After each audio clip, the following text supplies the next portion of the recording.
Assalamualaikum warahmatullahi wabarakatuh.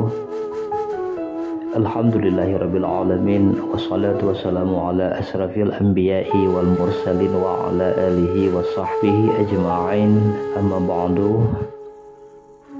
Alhamdulillah, dalam kesempatan yang Allah berikan kali ini kami akan coba menguraikan satu pemahaman yang diungkapkan dalam sebuah kitab, yaitu yang bernama Kitab Insan Kamil karya Syekhuna Abu Abdul Karim Al-Jili, ya, seorang syekh sufi yang mengembalikan dhamir huwa daripada ianya surat Al-Ikhlas, ya, daripada ianya Qul huwallahu ahad itu kepada ianya Muhammad, sehingga memberi makna bermula ianya Muhammad itu Allah.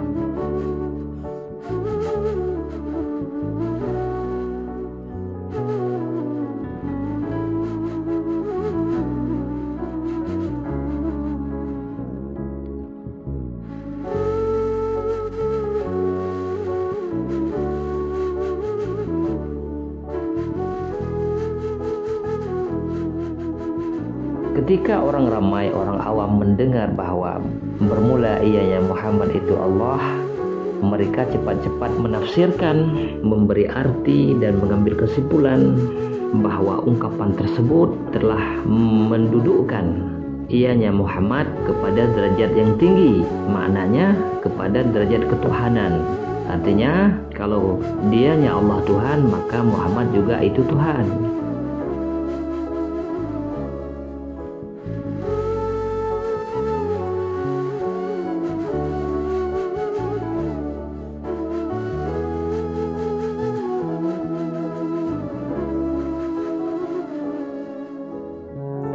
Yang kedua, mereka juga akan memahami bahwa bermula ianya Muhammad itu dia dianggap sebagai satu kewujudan tersendiri. Karena dia juga suatu wujud, maka dia dengan adanya ungkapan bermula ia Muhammad itu Allah, mereka mengambil kesimpulan bahwa kewujudan Muhammad itu telah bersatu dengan kewujudan Allah. Ya, jadi kewujudan Muhammad, kewujudan makhluk itu bersatu dengan kewujudan Allah.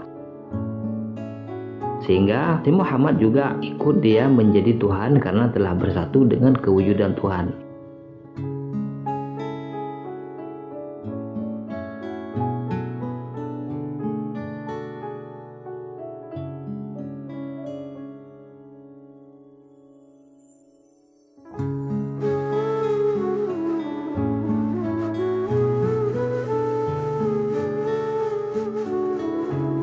Itu makna-makna, maksud-maksud, dugaan-dugaan orang awam terhadap makna dari mengembalikan dhamir huwa kepada ia Muhammad, yang memberi arti bermula ia Muhammad itu Allah.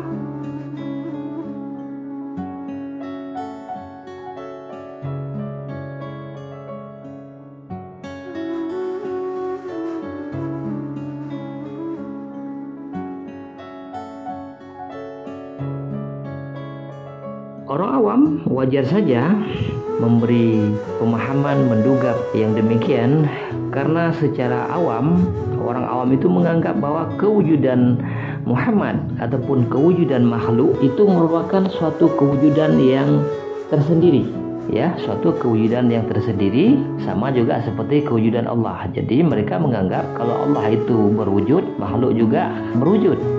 Muhammad itu mewakili makhluk, jadi Muhammad itu berwujud. Kalau Allah berwujud, maka Muhammad itu juga dianggap berwujud. Jadi ketika mereka mendengar bahwa bermula ianya Muhammad, mereka sudah pasti karena Muhammad ini juga berwujud, berarti kewujudan Muhammad itu sama derajat dengan kewujudan Tuhan, kewujudan Allah. Ataupun kewujudan Muhammad itu karena dia memiliki wujud, maka dia telah bersatu dengan Allah.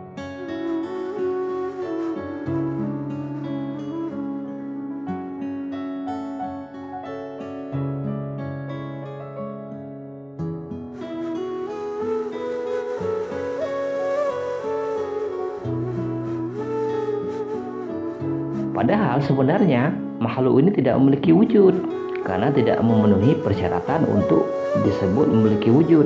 Sudah pasti anggapan mereka itu salah, karena tidak mungkin sesuatu yang tidak memiliki wujud memiliki derajat yang sama dengan yang memiliki wujud. Sudah pasti itu mustahil ya. Tidak mungkin sesuatu yang tidak ada itu sama derajatnya dengan yang ada. Itu tidak mungkin.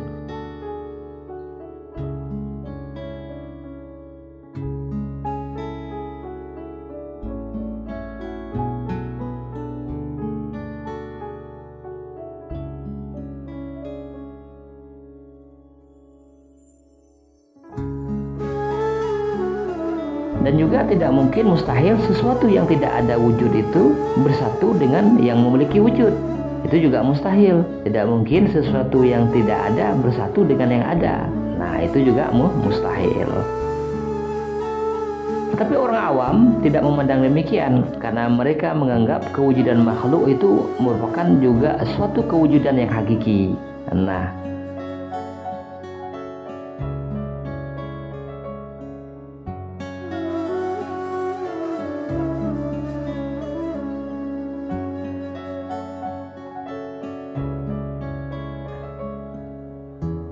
jadi ketika mereka mendengar bermula ya Muhammad itu Allah, mereka cepat-cepat menyimpulkan bahwa Muhammad itu telah sederajat dengan kewujudan Tuhan, ataupun bahwa Muhammad itu telah bergabung bersatu dengan Tuhan.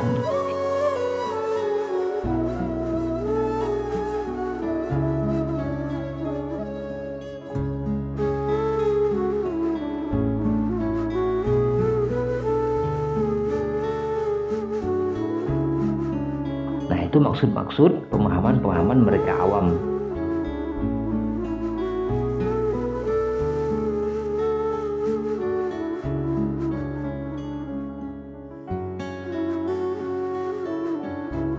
Nah, adapun makna yang sebenarnya ya dalam ketauhidan itu bermula ayatnya Muhammad itu merupakan ungkapan ketauhidan, maka dia harus ditelaah, dinilai secara nilai-nilai dalam ketauhidan, yaitu nilai-nilai ketauhidan itu nilai-nilai dalam mengesahkan Allah.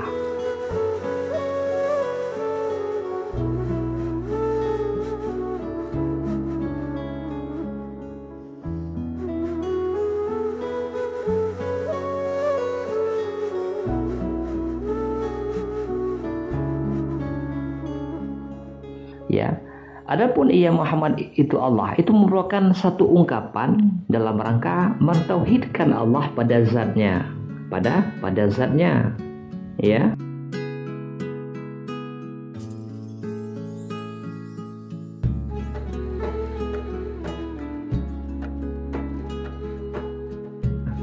Ya, maknanya apa? Bahwa bermula ianya Muhammad pun itu adalah Allah. Ianya Muhammad pun itu adalah Allah.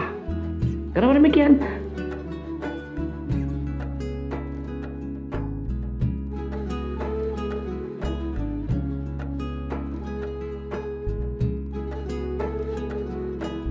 Karena sebenarnya Muhammad itu tidak ada. Yang ada hanya Allah.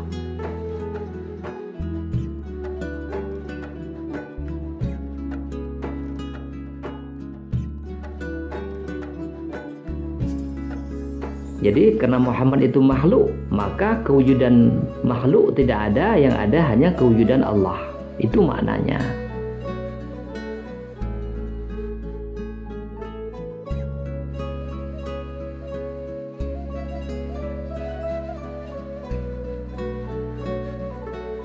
Ya, jadi dalam bahasa Aceh, dak kewujudan Muhammad pi hana aja, yang nacid Allah sidro.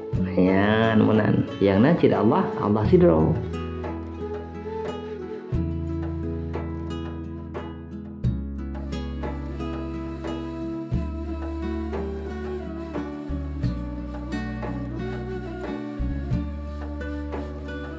Kenapa demikian? Karena kewujudan makhluk itu, kewujudan Muhammad itu tidak memenuhi syarat untuk dapat diakui sebagai suatu kewujudan. Nyan menan. Ada syarat untuk jid tersebut jid semua memiliki wujudnya, ada syarat. Nyan lagi kewujudan Allah.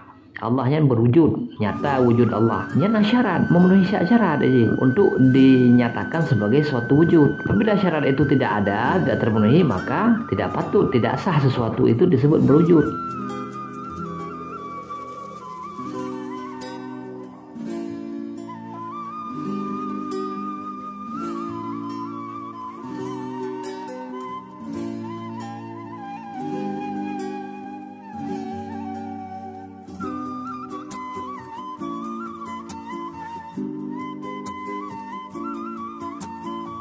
Syarat pertama itu untuk dapat diakui sebagai suatu wujud, harus sesuatu itu adanya sesuatu itu dengan qiyamuhu binafsih.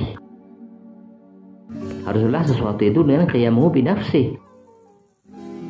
Nah, sesuatu itu dengan ada sesuatu itu dengan ada dengan sendirinya, bukan diadakan. Itu syarat pertama.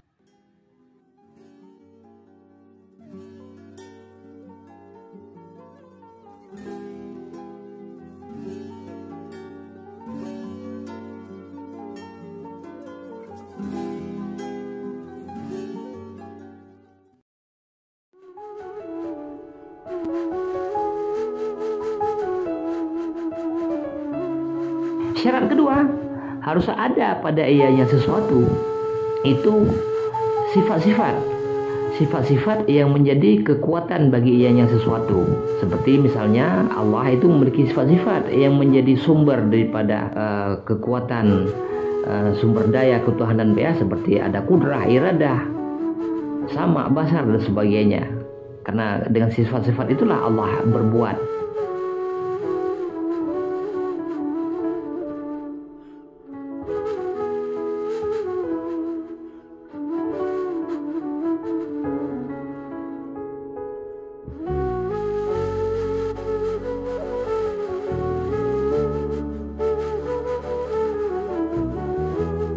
Apabila dua persyaratan tersebut ada pada sesuatu, barulah ianya sesuatu memenuhi syarat untuk dapat diakui sebagai suatu makhluk yang memiliki kewujudan yang tersendiri, sebagaimana kewujudan Allah Subhanahu wa Ta'ala.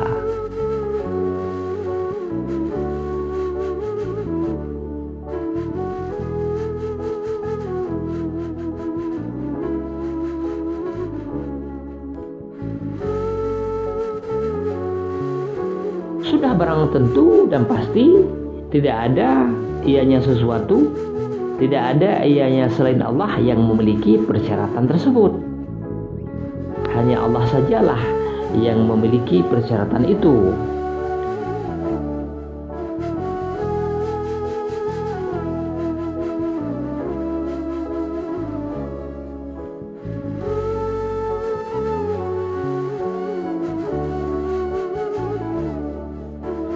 Oleh karena itu, sesuatu yang selain Allah itu tidak dapat diakui sebagai suatu kewujudan.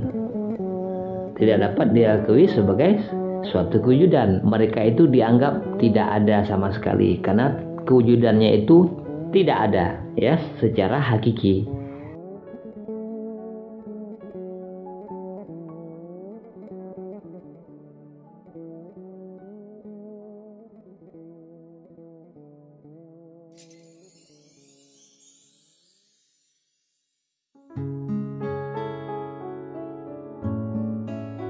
Ya, secara hakiki. Kalaupun mereka sekarang makhluk itu berwujud ada, itu karena diadakan oleh Allah. Kalau Allah seketika berkehendaki untuk meniadakan mereka, maka ianya makhluk juga tiada, hilang. Maka mereka tidak sah. Dianggap memiliki wujud yang tersendiri sebagaimana kewujudan Allah.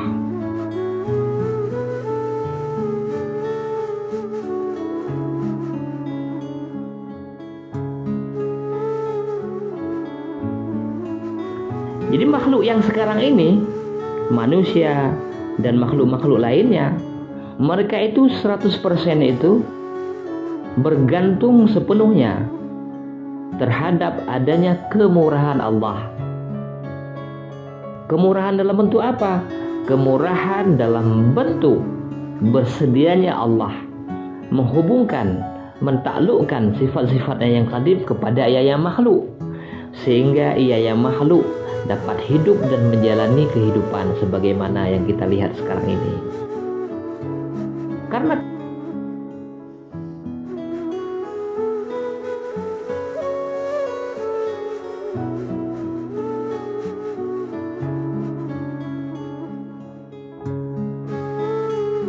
kondisinya demikian, karena makhluk ini sepenuhnya bergantung dengan adanya takluk daripada sifat-sifat Allah yang qadim, ya, oleh karena itu mereka sama sekali tidak dapat diakui sebagai satu wujud yang memiliki kewujudan tersendiri. Oleh karena itu kewujudan mereka itu diabaikan, maka dikembalikanlah dhamir huwa itu kepada ianya Muhammad, makna bahwasanya ianya Muhammad itu Allah. Artinya apa secara lebih lugas? Ianya Muhammad pun itu Allah. Ianya Muhammad pun itu Allah. Yang si Muhammad itu tidak ada. Dalam bahasa Aceh, dak si Muhammad pi nyan adalah Allah. Yang Muhammad nyan hana. Yang na cuma Allah. Yang na cuma Allah. Yang ada hanya kewujudan Allah. Tidak ada kewujudan makhluk. Yang ada hanya kewujudan Allah. Kenapa tidak ada? Karena tidak dapat memenuhi persyaratan sebagai suatu kewujudan, yaitu harus adanya itu dengan qiyamuhu binafsih dan ada sifat-sifat yang berdiri kepada ianya makhluk. Nah, sedangkan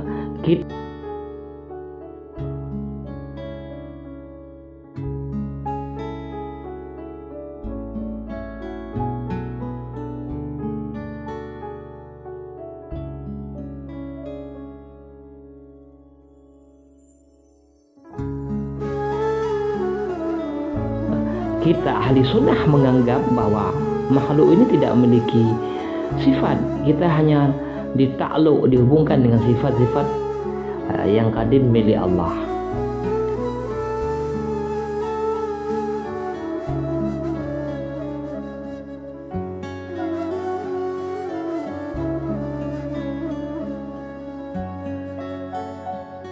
Golongan mana juga yang beriktikad bahwa makhluk ini memiliki sifat tersendiri sehingga dapat berbuat dan sebagainya, itu